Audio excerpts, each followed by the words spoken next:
તેથી તેમને લગ્નની ઈચ્છા દર્શાવી। આ મંગલ કથા નારદજીને બ્રહ્માજી કહી રહ્યા છે।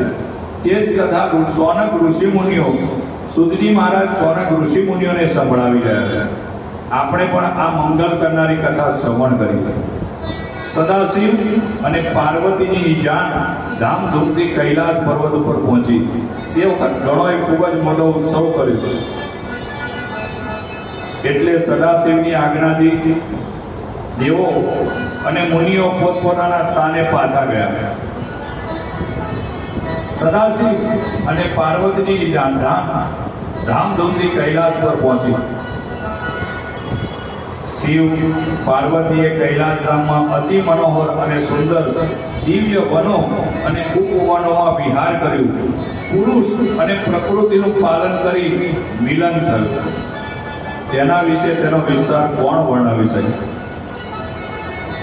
જ્યાં પ્રકૃતિના અવનવા રંગો ખીલતા હોય, જેનો નિર્દોષ આનંદ અહીંયા જાગતો હોય, સત ચિત્ત આનંદ સ્વરૂપ હોય।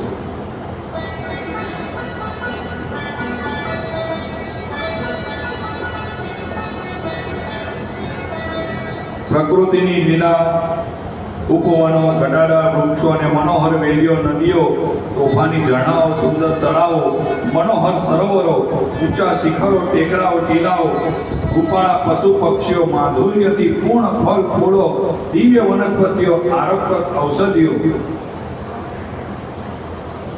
આ બધું આનંદના મોજથી થનગની ઉઠ્યું। દેવતાના દેવતાઈ વર્ષો, હજારો વર્ષો આ અદ્વૈતના અદ્વૈતપણામાં વીતી ગયા। પુરાણો અને શાસ્ત્રોમાં દેવોને સ્વાર્થી તરીકે વર્ણવ્યા છે। તેઓ પોતાનું સુખ પહેલું નિહાળે છે। તેઓ તો સદાશિવના પુત્રના હાથે તારકાસુરને ક્યારે ધારાશાયી થાય, પરાસ્ત થાય તેની વાટ જોતા હતા। તેઓ સત્વરે ચર્ચા મંત્રણા કરવા એકત્ર થયા। તેઓ બધા વિચારી રહ્યા હતા, સદાશિવે આપણા હિત અને કલ્યાણ માટે લગ્ન કર્યા, પરંતુ હજુ સુધી પુત્ર અવતરનો અવસર આવ્યો ન હતો। આમ કેમ થયું તેનું કારણ સ્પષ્ટ સમજાતું નથી।